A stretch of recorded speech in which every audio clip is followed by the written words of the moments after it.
What was the presentation you were going to do?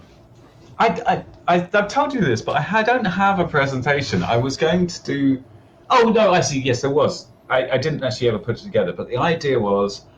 So let's record now, and like this will be the start.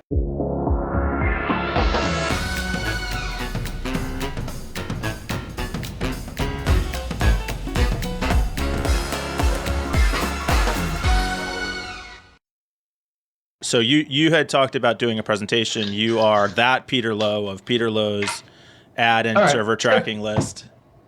And we've talked a couple times about getting into that list. You said you had a presentation that you were doing or thinking about doing, and we wanted to talk about it. Go. I mean, is that it? Right, well, okay.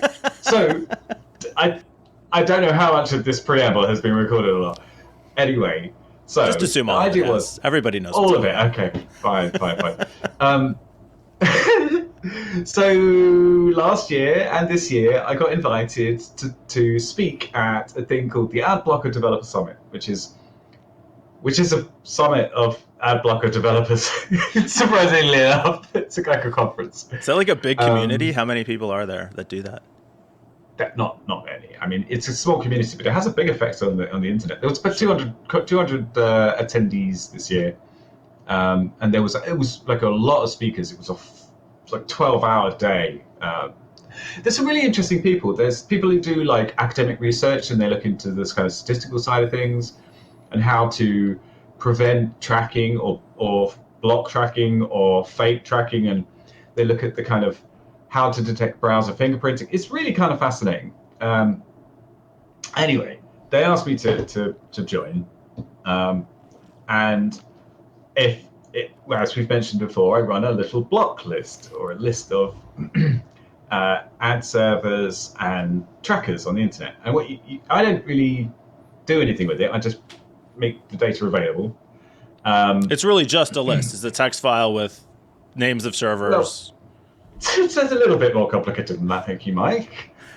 But essentially, that's a list. It's just the data.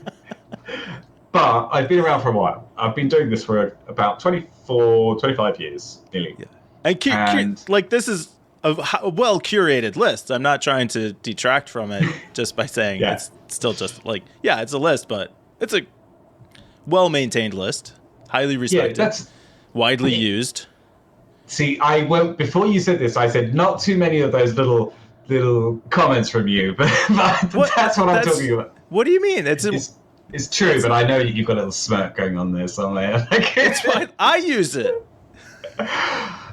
So anyway, mine isn't as big as anybody else's by an order of magnitude, like several orders of magnitude, but I do research every entry myself, and I know every single entry myself, although there's some that's been in there for like 15 years that I probably forgotten about. And I run a few scripts and things that... Anyway, whatever. Back to the original point. The developer conference this year, I was going to do a talk called My Little Block List. Totally self-indulgent. It was going to be 25 minutes of me talking about my block list and the history, and answer some frequently asked questions. But then I heard that another guy was going to be submitting a talk called From Rags to Riches, and he's a filter list developer. And he was about how he started off doing a few commits on GitHub to one filter list, and then now he's like contributing all over the world, and his and I figured that 2 self-indulgent talks like that were probably too much for one conference. Let's take him down. He's a nice guy called Imre. I always know him as Dandelion Sprout, by the way. What's Dandelion He's Sprout? He's a nice guy. That's his nickname on the Twitters and GitHub and stuff. Yeah. I don't really understand what a Dandelion Sprout is. But anyway, yeah. So I decided not to do mine. Dandelions come from somewhere. They're plants. But isn't the sprout some sort of beginning of a vegetable? I think it's any plant, isn't it? Like a seed sprouts into a plant. I'm going to have to Google it now. Should we just do it now live on the... No, I can't be bothered. I'll ask him. I'll ask him where he got it from. All right. Anyway, Turns out he never did it, so I could have gone ahead with my talk, but whatever. Sandbagging you. So I thought since we have a podcast, maybe I could answer some of those questions now. Yeah. So. My questions? Why are you trying to make my life so hard, Peter? That's my question. Because I don't like you. Essentially, I hate you, Mike. And yeah, it's my mission in life is to make your life difficult. Well, that was a fun episode. Thanks for everybody for watching. And that's the end of the Not So Typical Update. That's our final episode. Final episode. No, I am a fan of your list. I use your list. I use it as a Chrome extension. I mean, it's uBlock Origin is the Chrome extension that I use. I use it also in Brave browser, which you sold me on. And I do not like surfing the internet without it. Yeah, it's weird. Sometimes I have to do software work without an ad blocker on, and it's horrible. I know. Oh my God. How do people live like that? Like, how? It's... Yeah. Or even loading episodes for the show, I use ad blocking, and I sometimes feel bad that we're like showing a screenshot of a site and stripping their ads away. But the internet is borderline unusable without some kind of ad blocking. And it's so slow. It's so slow. Like loading all that crap around the edge of a page is just... It is, and so it started off as just I hated ads and I hated all the blinking stuff. And at the time, it was all pop-ups and popovers and pop-unders. Basically, every web page was like a porn site, like back in 1997. And they've got a bit more sensible about that now. But because when I started doing it, all the entries in my list were ad servers, where they were the servers where ads were hosted. And it started off because I figured out that if you configure your local name server to pretend to be authoritative for a domain name, so let's say google.com, I query my local name server and I say, what's the IP address for google.com? Usually what happens is it goes off and asks the actual authoritative name server. But what you can do is configure your local name server. You have to run a local name server. You can configure it to pretend to be the master, the authority on that, and return fake results. So for ad networks like doubleclick.net, I would configure my local name server to be authoritative for doubleclick.net, and then any request to it would basically get black holed. They would go to a non-existent IP address and nothing would ever work. So when my browser tried to look up the ad that was hosted on DoubleClick, it just wouldn't work. And I thought I was such a genius at the time. I thought this is very exciting. And I went on search for like a couple of hundred different ad servers, and I was thinking, great. And I found it so useful. I put it up on a web page, literally just dumped the config into a text file and put it on a page. And if you look on the Wayback Machine, you can find versions of this page, which are like me gradually discovering that other people have the same idea and finding other collections of ad servers and stuff. And I'm like, oh my God, I found another one. Oh, wow, there's loads on this one. And just really, and what did you do in those cases? Did you like bring their lists into yours? No, because I could. One of the things that I've always hated is the idea of false positives. The danger of black holing a whole server is that there'll be something on that server that won't be specifically ads.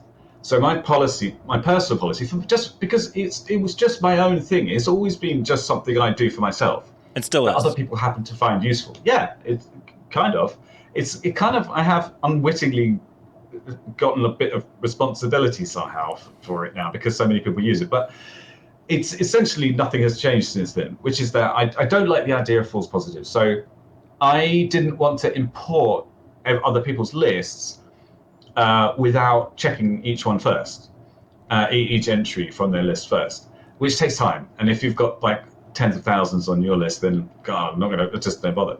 And do you want to just take a minute to explain like what are the criteria that make something like belong in the list or not belong? Like what would be why would something be a false positive? So a common example is an image server. When you're displaying a an image on a site, or an ad on a site, it's a flashing image or whatever. And that will be hosted on a server which serves up images. So the images could all be ads on that server, or there could be other stuff like kittens and, I don't know, non-ads. So you wouldn't want to block an entire CDN just because some of those images are ad images because other images might not be. Yeah. And part of the problem is that other people's policies, because it was all very opinionated back then, there was no standards to how people, it was all just someone's personal list that they put on the internet. So everybody was slightly different. And nobody was trying to be just like, oh, hey, this is a policy which applies to everybody on the internet. It was all just,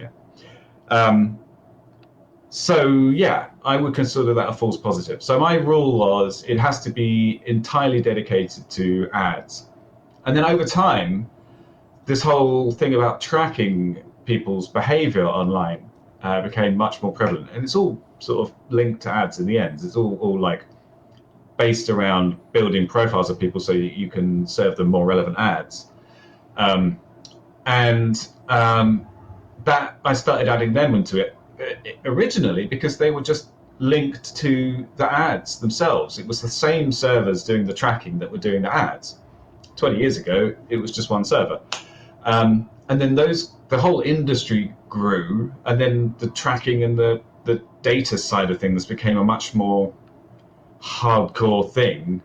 But by this point, I thought to myself, that's shitty. Don't like that. So I sort of tweaked my policy to include trackers as well. So it became Peter Lowe's ad and trackers server list. And that's kind of what it is now. My policy is add any server that's dedicated to ads.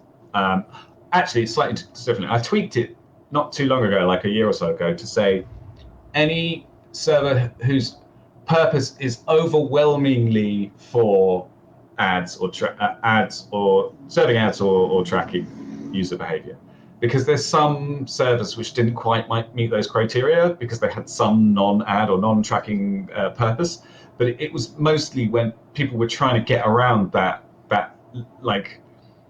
criterion of being specifically for that. They were like, okay, well, hey, listen, we've got a PDF on this server that isn't anything to do with ads, so you should take us off your list. Fuck it, I'll just change the policy. Basically, you're just trying to get around the rule. And there's a few other entries on there for like malware and stuff. Usually, because it's my list, is stuff that just pissed me off or was hosting a virus that affected me and I wanted to block it. So one of the benefits of running my own list is that I use uBlock Origin, which uses my list. And in order to be able to block stuff by default, I just have to add it to my list and then update uBlock Origin, and it kind of propagates to me. I don't abuse this, I promise, but it's handy. I imagine. Yeah. It's like creating a custom rule, except it's a rule for everyone. Yeah. So did you say 20 years ago you started the list? 1997. Yeah. Okay. Wow. I think I first put a version on in 1996, but I couldn't find an archive of it. So. And what's adoption look like over that time? I can show you the stats actually. I can't do it right now, but I have stats going back to about the year 2000, and it used to be 10,000 accesses a day. Now it's a remarkably regular cadence throughout the week. Mondays is always really busy. Sundays is always nothing. It's between 6 to 9 million accesses per day. Per day, yeah. And it's at the beginning of COVID, it went up massively. It was like 5 to 7. It was 3 to 5, and then 5 to 7, and then now it went up. There was a peak at around 10 million, like last year. Was that halfway through the pandemic, or the big? It's all blended into one now. Anyway, same for. But then there's, but there's a lot of. It's very difficult to register to gauge the usage because, for example, uBlock Origin has, I think, 12 million active users on Chrome, and then 8 million on Firefox, or 5 million on Firefox. I don't know how many. I didn't check it. but they don't update every day. So it's not like every time they access it, they download a copy of my list.